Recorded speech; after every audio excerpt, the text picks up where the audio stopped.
Assalamualaikum warahmatullahi wabarakatuh. Selamat datang di channel pembelajaran akuntansi pemerintah. Pada hari ini kita akan membahas mengenai sistem akuntansi pemerintah pusat.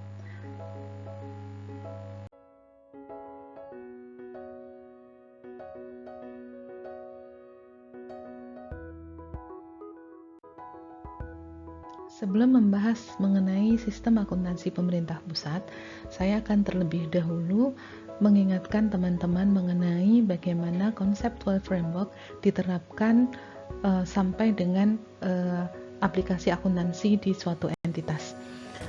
Di akuntansi keuangan kita sudah belajar mengenai bagaimana akuntansi yang berupa conceptual framework ini digunakan sebagai dasar penyusunan standar akuntansi, kemudian standar akuntansi diterapkan di entitas bisnis menjadi kebijakan akuntansi, dan dengan dasar kebijakan akuntansi entitas akan menyusun sistem akuntansi dan kemudian baru melaksanakan sistem akuntansi itu dalam satu aplikasi yang memudahkan pekerjaan akuntansi sampai menghasilkan laporan keuangan. Nah, hierarki seperti ini juga diterapkan di akuntansi pemerintah atau akuntansi sektor publik. Peraturan pemerintah nomor 71 tahun 2010 menetapkan standar akuntansi pemerintahan yang di dalamnya termuat kerangka konseptual akuntansi pemerintahan dan standar akuntansi pemerintahan yang harus diterapkan di entitas pemerintah.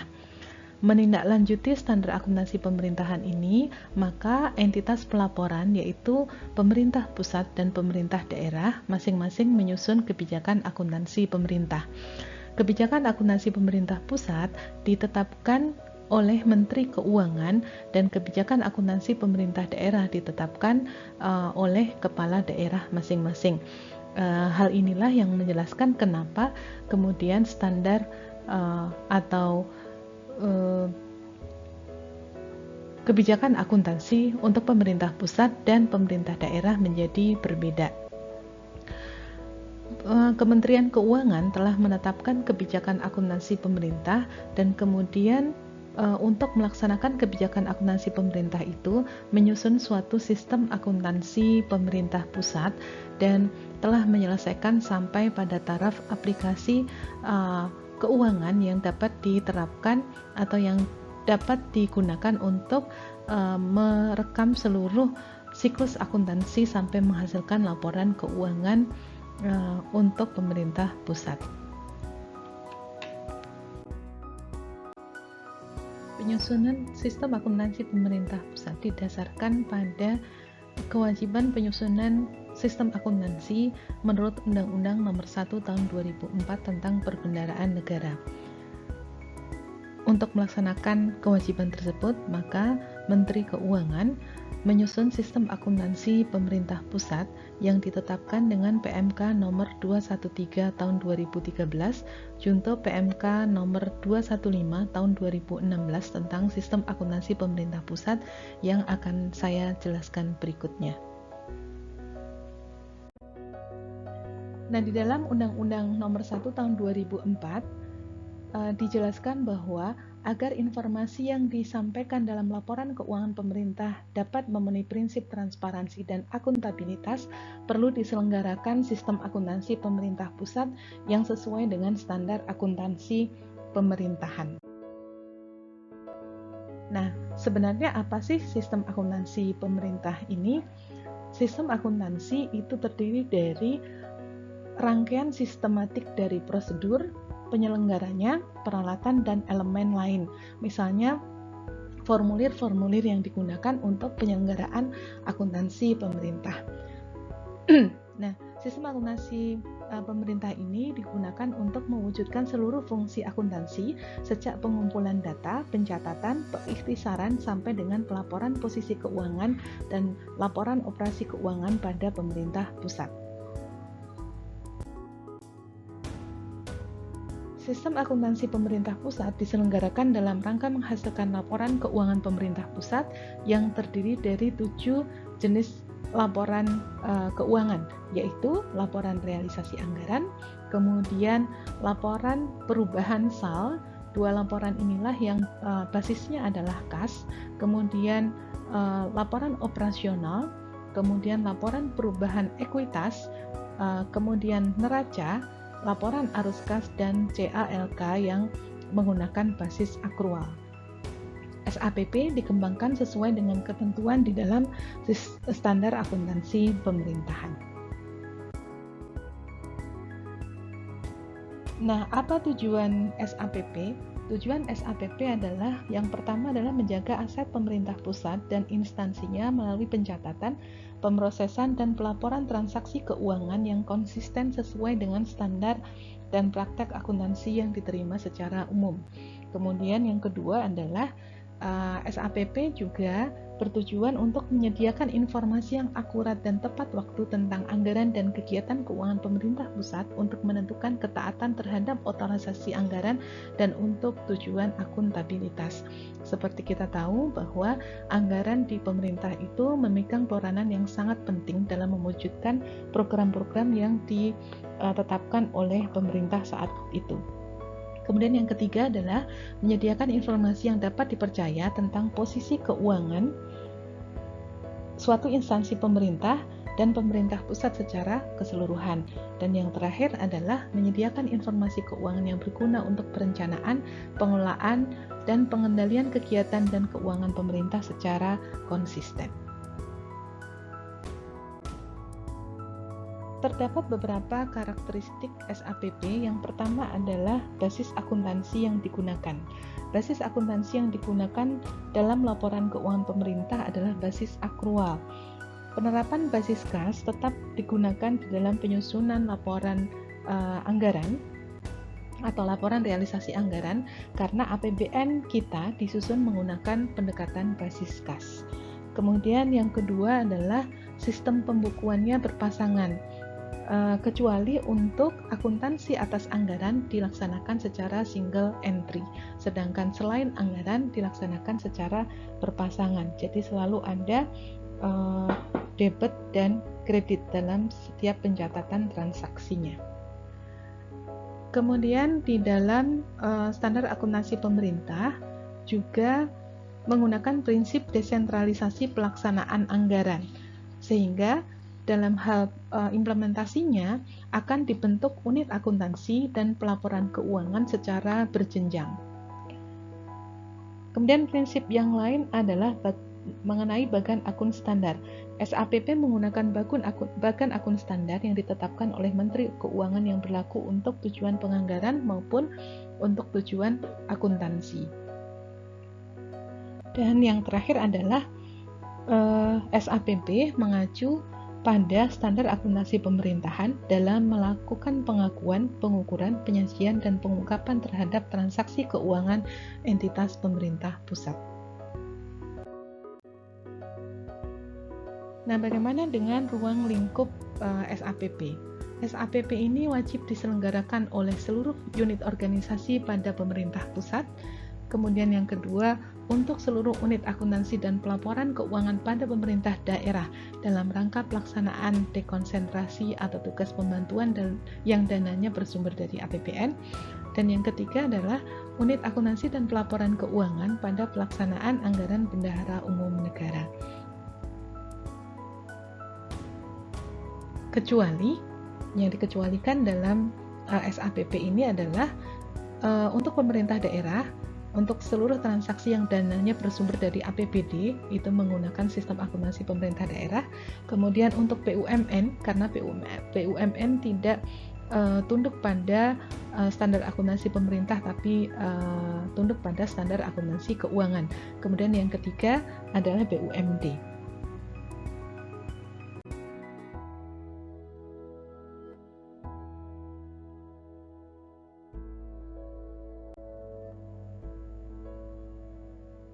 Nah, bagaimana kerangka umum SAPP? Sistem akuntansi pemerintah pusat terdiri dari dua subsistem yang besar, yaitu sistem akuntansi instansi yang dijalankan oleh kementerian atau lembaga, atau lembaga negara, dan sistem akuntansi bendahara umum negara yang dijalankan oleh Menteri Keuangan. Karena kita tahu Menteri Keuangan menjalankan fungsi sebagai bendahara umum negara. Nah, untuk sistem akuntansi bendahara umum negara terdiri dari sub-subsistem, yaitu sistem akuntansi pusat atau SIAP, sistem akuntansi utang pemerintah, kemudian sistem akuntansi hibah, sistem akuntansi investasi pemerintah, sistem akuntansi penerusan pinjaman pemerintah, sistem akuntansi transfer ke daerah dan dana desa, kemudian sistem akuntansi belanja subsidi, sistem akuntansi belanja lainnya, sistem akuntansi transaksi khusus, dan sistem akuntansi dan pelaporan badan lainnya. Untuk instansi, sub-subsistemnya terdiri dari dua, yaitu unit akuntansi pelaporan keuangan dan unit akuntansi pelaporan barang. Pembentukan unit akuntansi dan pelaporan keuangan atau barang dibuat secara berjenjang dengan unsur vertikal dan dapat disesuaikan dengan karakteristik entitasnya.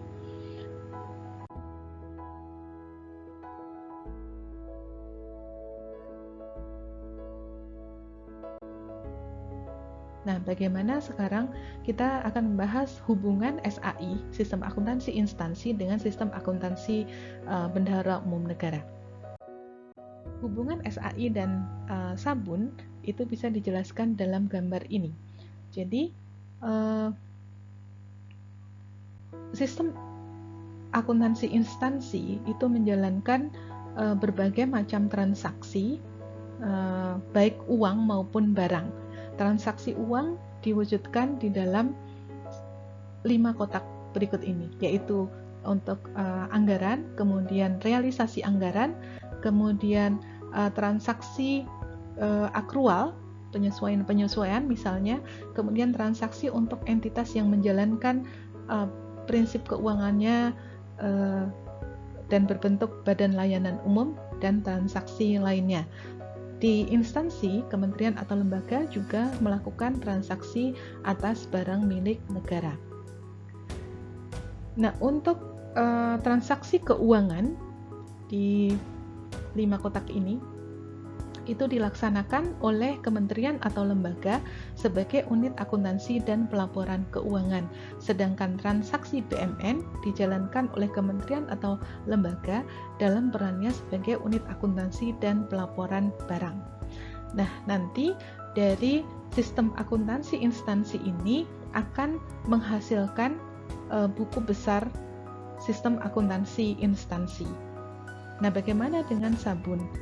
Di subsistem sistem akuntansi bendahara umum negara, Sabun tidak menjalankan atau transaksi BMN hanya ada di kementerian lembaga. Sabun menjalankan fungsi di dalam kotak-kotak ini, yaitu anggaran, transaksi non-anggaran, transaksi realisasi anggaran, transaksi akrual, transaksi lainnya, dan transaksi khusus. Unit akuntansi dan pelaporan keuangan pada masing-masing subsistem Sabun itu akan menyusun atau mencatat segala transaksi yang terkait dengan tugasnya masing-masing, kemudian nanti akan menghasilkan general ledger subsistem akuntansi bendahara umum negara. Nah, general ledger sistem akuntansi bendahara umum negara ini akan menghasilkan atau akan digunakan sebagai penyusunan laporan keuangan bendahara umum negara. Sedangkan general ledger dari subsistem SAI akan digunakan untuk menyusun laporan keuangan kementerian lembaga. Nah, buku besar dari BUN dan buku besar dari instansi akan digabungkan oleh Kementerian Keuangan dan digunakan sebagai dasar penyusunan laporan keuangan pemerintah pusat. Nah, laporan keuangan pemerintah pusat yang sudah digabungkan antara instansi dan BUN inilah yang diserahkan kepada BPK untuk dilakukan pemeriksaan untuk meningkatkan kredibilitas dari laporan keuangan pemerintah pusat tersebut.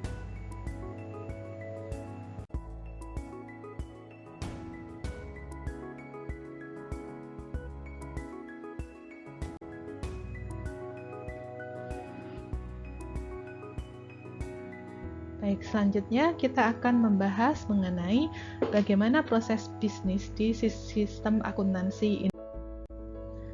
Di sistem akuntansi instansi akan menjalankan seluruh siklus akuntansi, yaitu dari pengumpulan formulir dokumen sumber yang berasal dari transaksi-transaksi keuangan dan transaksi barang yang dilakukan oleh instansi, kemudian melakukan penjurnalan, kemudian menyusun buku besar, menyusun buku pembantu, dan menyusun laporan keuangan.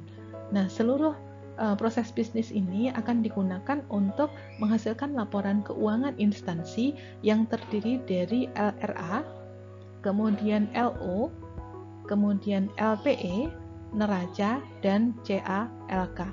Instansi tidak menghasilkan laporan perubahan sal dan laporan arus kas, karena untuk laporan arus kas itu hanya dijalankan oleh Bendahara Umum Negara, dan LP sal juga tidak dapat dihasilkan oleh instansi karena dari unsur pembiayaan instansi tidak memiliki kewenangan.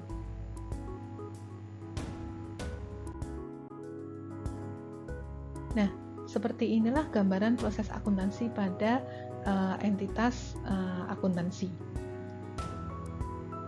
Dari input dokumen sumber transaksi, kemudian melakukan proses akuntansinya berupa analisis transaksi, melakukan penjurnalan, dan melakukan posting ke buku besar.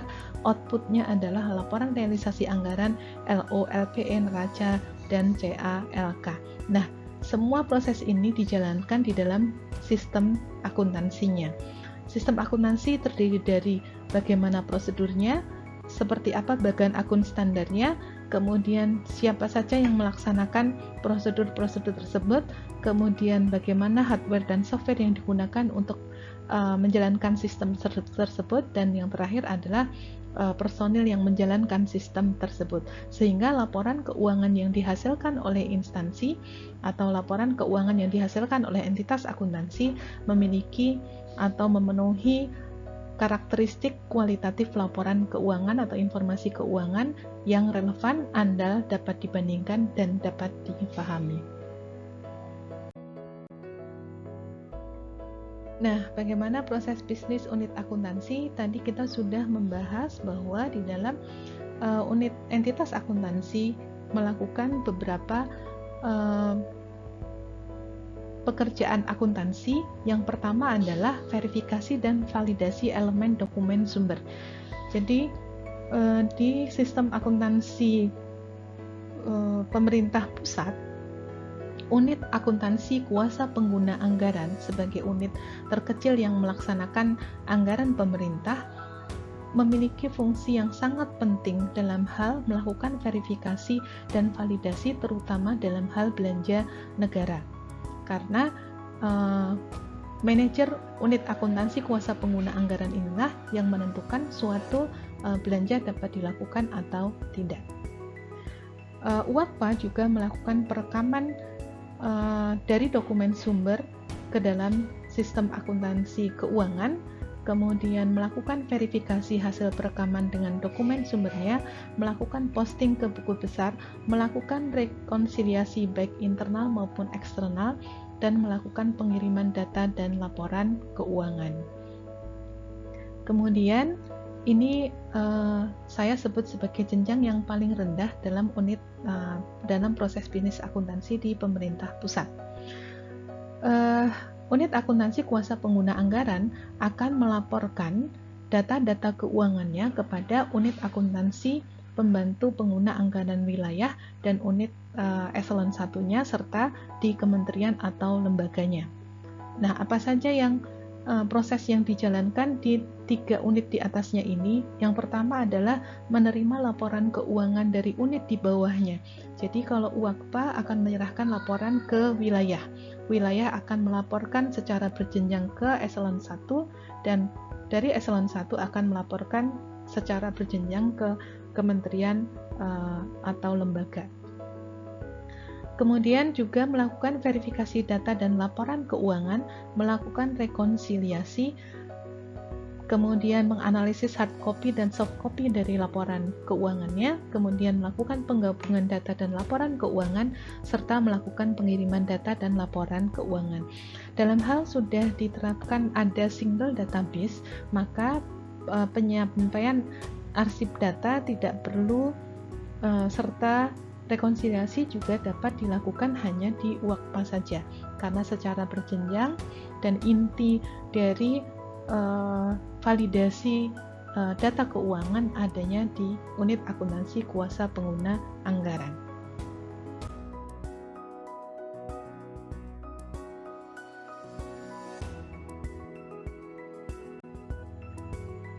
Nah, bagaimana pola hubungan sistem akuntansi keuangan dengan sistem akuntansi barang di sistem akuntansi instan? Unit akuntansi dan pelaporan keuangan dan barang milik negara di dalam sistem akuntansi instansi dilakukan secara berjenjang seperti ini. Dari unit akuntansi kuasa pengguna anggaran secara berjenjang ke atas ke wilayah, kemudian ke eselon 1, kemudian ke kementerian atau lembaga. Begitu juga dengan tentang BMN, maka dari unit akuntansi kuasa pengguna barang, kemudian ke unit akuntansi pembantu pengguna barang tingkat wilayah, kemudian ke tingkat eselon 1, serta ke tingkat kementerian atau lembaga. Seperti ini jenjangnya. Jadi sama antara jenjang untuk keuangan dan untuk barang. Pada tingkat Satker, hubungan antara akuntansi keuangan dan akuntansi barang dapat digambarkan sebagai berikut. Kepala kantor ini berperan sebagai kuasa pengguna anggaran dan kuasa pengguna barang.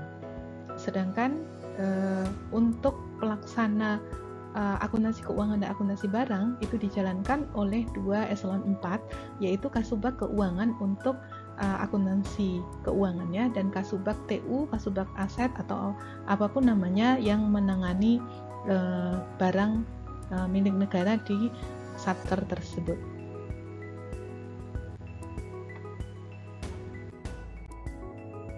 Nah, bagaimana mekanisme pelaporannya?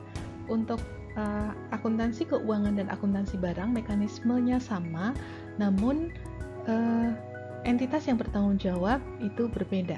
Untuk akuntansi keuangan, entitas yang bertanggung jawab atas akuntansi keuangan adalah Direktorat Jenderal Perbendaharaan Negara, sedangkan untuk akuntansi barang yang bertanggung jawab adalah Direktorat Jenderal Kekayaan Negara. Jadi mekanisme pelaporannya akan bertingkat dari kuasa pengguna anggaran ke kuasa pengguna pembantu pengguna anggaran tingkat wilayah, ke pembantu pengguna anggaran level eselon 1, dan unit akuntansi pengguna anggaran. Ini akan melakukan koordinasi dengan kantor Direktorat Jenderal Perbendaharaan untuk pelaksanaan akuntansi keuangannya dari level KPPN, kemudian ke Kanwil, Direktorat Jenderal Perbendaharaan, serta ke Direktorat Jenderal Perbendaharaan di pusat. Kemudian untuk akuntansi barangnya juga sama, koordinasi unit akuntansi kuasa pengguna barang adalah dengan KPKNL, kemudian dari KPKNL koordinasi dan pelaporannya kepada Kanwil DJKN dan ke DJKN pusat. Nah, 2 entitas inilah yang bertanggung jawab terhadap akuntansi keuangan dan akuntansi barang di pemerintah pusat.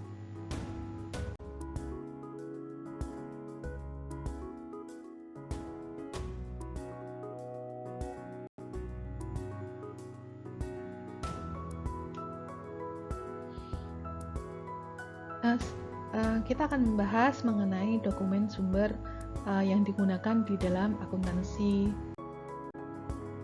Di dalam suatu sistem akuntansi, satu hal yang penting ditetapkan dan dirancang adalah dokumen sumber apa yang digunakan di dalam pencatatan. Jadi dokumen sumber ini adalah dokumen yang ditetapkan sebagai dasar pencatatan ke dalam jurnal atau di dalam pencatatan di aplikasi komputernya.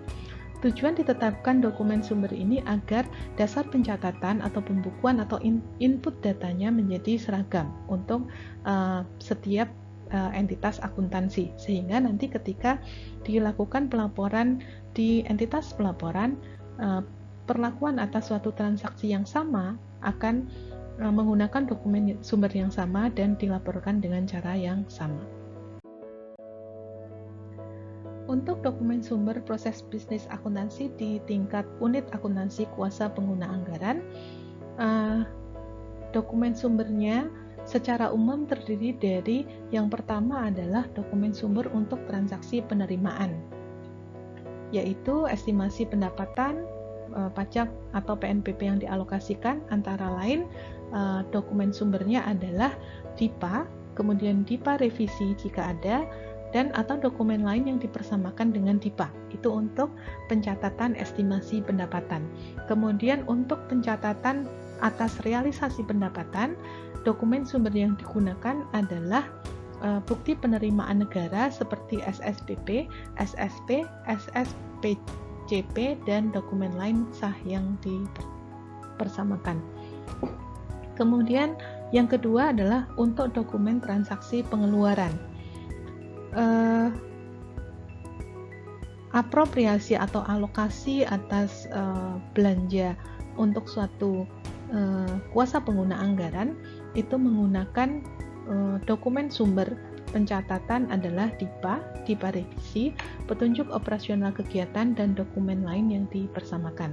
Untuk realisasi pengeluaran, dokumen sumber yang diperlukan untuk pencatatan akuntansi adalah SPP, SPM, SP2D, kemudian SP3B BLU untuk pengesahan transaksi-transaksi BLU yang perlu disahkan, dan SP2B BLU untuk bukti pengesahan dari KPPN atas transaksi BLU. Kemudian SP2HL untuk dan SPHL untuk transaksi hibah langsung dan dokumen lain yang dipersamakan. Kemudian yang ketiga adalah yang digunakan sebagai dasar melakukan jurnal penyesuaian, perlu dibuat memo penyesuaian yang digunakan dalam rangka melakukan penyesuaian di akhir tahun. Kemudian yang keempat, dokumen yang terkait dengan transaksi piutang, antara lain kartu piutang, daftar rekapitulasi piutang, dan daftar umur piutang. Kemudian yang kelima adalah dokumen yang terkait dengan transaksi persediaan, antara lain kartu persediaan, buku persediaan, dan laporan persediaan. Yang keenam, dokumen yang terkait dengan transaksi konstruksi dalam pengerjaan, antara lain kartu KDP dan laporan KDP. Serta yang ketujuh adalah dokumen lainnya dalam rangka penyusunan laporan keuangan Kementerian Negara atau lembaga seperti BAST, kemudian surat keputusan penghapusan, SK penghentian dan atau penggunaan kembali atas aset tetap atau aset tidak berwujud yang dalam kondisi rusak.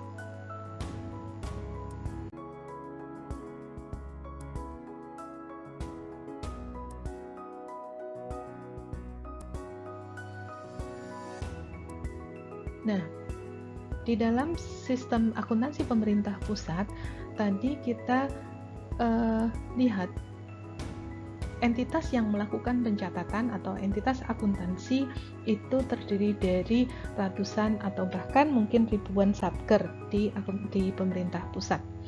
Kemudian untuk penyelenggaraan kebendaraan dijalankan oleh Kementerian Keuangan.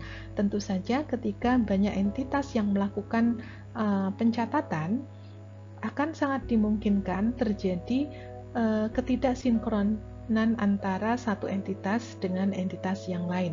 Maka sangat diperlukan proses rekonsiliasi data. Nah, bagaimana proses rekonsiliasi data di dalam sistem akuntansi pemerintah pusat? Sebelumnya kita bahas dulu apa itu rekonsiliasi data. Rekonsiliasi adalah proses pencocokan data transaksi keuangan yang diproses dengan beberapa sistem atau subsistem yang berbeda berdasarkan dokumen sumber yang sama. Tujuannya adalah untuk meyakinkan keandalan data dalam penyusunan laporan keuangan, dan outputnya adalah berupa berita acara rekonsiliasi. Terdapat beberapa proses rekonsiliasi yang dilakukan di pemerintah pusat.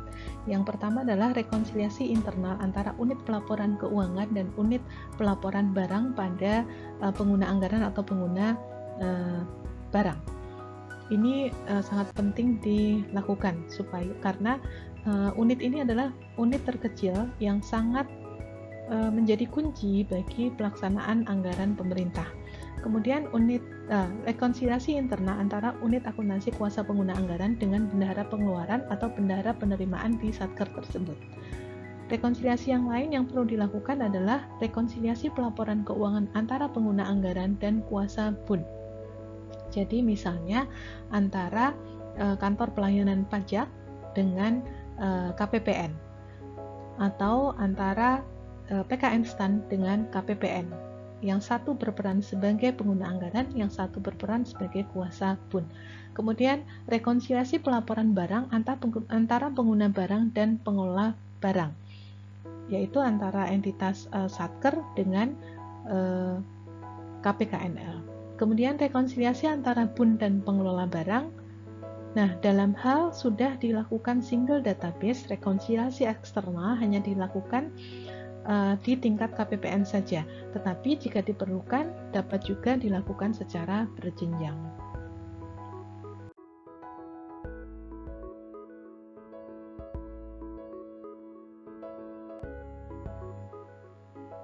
Baik, tema selanjutnya adalah periode pelaporan keuangan. Seperti yang kita tahu bahwa di dalam standar akuntansi itu mengatur pelaporan keuangan bertujuan umum yang minimal diterbitkan dalam waktu 1 tahun. Namun bagaimana pelaksanaannya di pemerintah pusat? Nah, terdapat beberapa jenis dan periode pelaporan di pemerintah pusat. Jenis laporan yang dihasilkan dari sistem akuntansi keuangan sistem akuntansi pemerintah pusat adalah hasil cetakan yang ada di menu aplikasi komputer, dan yang kedua adalah laporan keuangan lengkap yang selalu disertai dengan arsip data komputer. Kemudian bagaimana dengan periode pelaporannya? Selain menerbitkan laporan tahunan, pemerintah pusat juga menerbitkan laporan interim. Tujuannya adalah supaya laporan keuangan ini tidak kehilangan fungsinya sebagai sumber data informasi untuk pengambilan keputusan oleh pengguna laporan keuangan, sehingga laporan keuangan dapat diterbitkan secara periodik bulanan, kemudian triwulanan, semesteran, dan tahunan.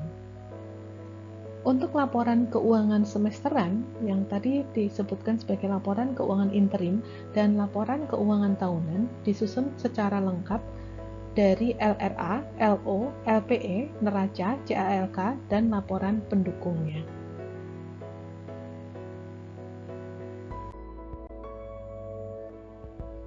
Laporan keuangan Kementerian Negara atau lembaga yang tahunan disampaikan paling lambat 2 bulan setelah tahun anggaran berakhir. Jadi harus disampaikan kepada Menteri Keuangan atau kepada Kementerian Keuangan paling lambat bulan Februari. Laporan keuangan tahunan harus disertai pernyataan telah direview yang ditandatangani oleh aparat pengawasan intern dan pernyataan tanggung jawab yang ditandatangani oleh menteri atau pimpinan lembaga. Jadi review laporan keuangan secara internal itu misalnya dilakukan oleh Inspektorat Jenderal di kementerian masing-masing, tetapi tanggung jawab atas laporan keuangan tetap ada di menteri atau pimpinan lembaganya.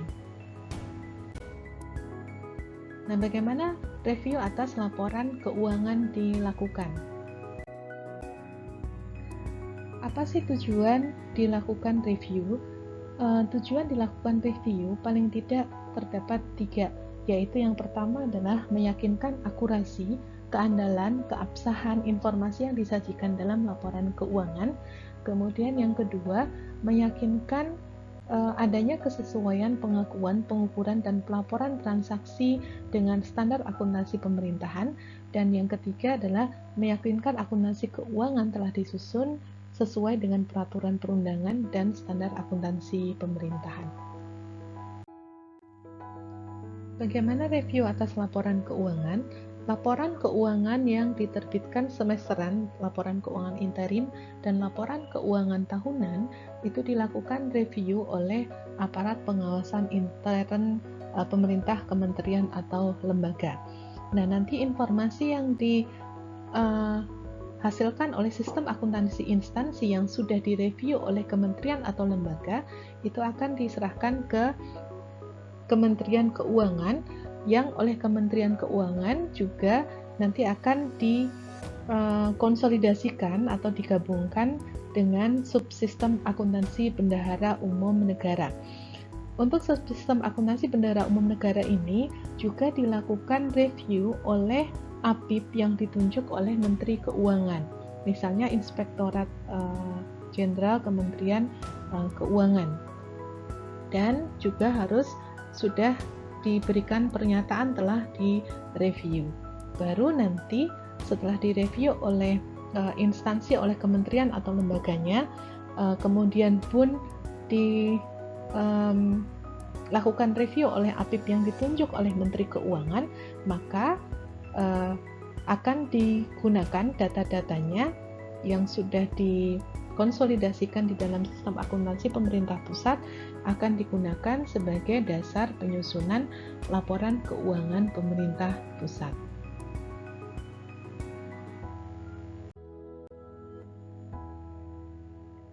Nah, pernyataan telah direview harus berisi minimal pernyataan telah mereview laporan keuangan sesuai dengan standar review dan informasi tanggung jawab penyajian laporan keuangan. Kemudian yang kedua, pernyataan tentang tujuan dilaksanakan review dan ruang lingkup hasil review. Kemudian yang ketiga, pernyataan hasil review bahwa laporan keuangan disajikan sesuai dengan peraturan perundang-undangan dan standar akuntansi pemerintahan. Yang keempat, dapat diberikan paragraf penjelasan atas hal yang perlu dijelaskan terkait pelaksanaan review laporan keuangan. Formatnya silahkan dilihat sebagai berikut. Ini paragraf-paragraf yang harus dinyatakan dalam pernyataan telah direview pada laporan keuangan kementerian atau lembaga. Nah, meskipun laporan keuangan telah dilakukan review oleh APIP, tetapi tanggung jawab laporan keuangan tetap ada pada menteri atau kepala lembaga atau ketua lembaga yang terkait. Oleh karena itu, setiap laporan keuangan harus dilampiri juga mengenai pernyataan tanggung jawab. Isi pernyataan tanggung jawab ini meliputi yang pertama adalah pernyataan terhadap substansi elemen laporan keuangan yang menjadi tanggung jawabnya, kemudian pernyataan dalam pengelolaan APBN telah diselenggarakan berdasarkan sistem pengendalian intern yang memadai. Kemudian yang ketiga, pernyataan bahwa akuntansi keuangan telah disusun sesuai dengan SAP. Dan yang keempat, dapat diberikan paragraf penjelasan mengenai kejadian-kejadian yang belum termuat di dalam laporan keuangan. Formatnya mengikuti format minimal sebagai berikut. Paragraf-paragraf yang ada di dalam format ini wajib dibuat oleh kementerian atau lembaga, kepala kementerian atau lembaga atau kepala satuan kerja yang bertanggung jawab terhadap laporan keuangan. Ini untuk tingkat wilayah, formatnya seperti ini, dan ini adalah pernyataan tanggung jawab pada tingkat unit akuntansi pengguna anggaran yang ditandatangani oleh menteri atau pimpinan lembaganya. Nah, apakah terdapat sanksi jika prosedur yang ditetapkan di dalam SAPP ini tidak dijalankan oleh entitas akuntansinya? Terdapat ancaman sanksi administratif jika unit akuntansi kuasa pengguna anggaran tidak melakukan hal sebagai berikut, yaitu tidak melakukan rekonsiliasi atau tidak menyampaikan laporan keuangan. Karena unit yang sangat berperan penting di dalam penyusunan laporan keuangan itu adalah dari unit terkecil, yaitu unit akuntansi kuasa pengguna anggaran atau kuasa pengguna barang.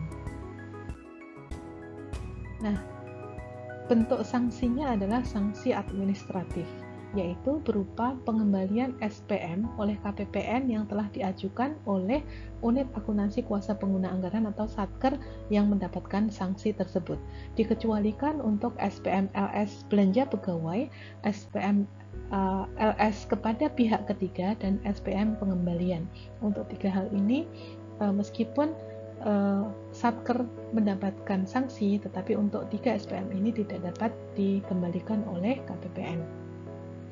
Pengenaan sanksi tidak membebaskan unit akuntansi kuasa pengguna anggaran dan kuasa pengguna barang, dan unit akuntansi pembantu pengguna anggaran wilayah atau pembantu pengguna barang wilayah dari kewajiban menyampaikan laporan keuangan, laporan PNN, dan melakukan rekonsiliasi. Pengenaan sanksi kepada unit akuntansi pembantu pengguna anggaran wilayah atau pengguna barang wilayah mempertimbangkan pelaksanaan single database dalam proses rekonsiliasinya. Demikian pembahasan mengenai sistem akuntansi pemerintah pusat. Kita akan melanjutkan pembahasan pada kuliah-kuliah berikutnya. Assalamualaikum warahmatullahi wabarakatuh.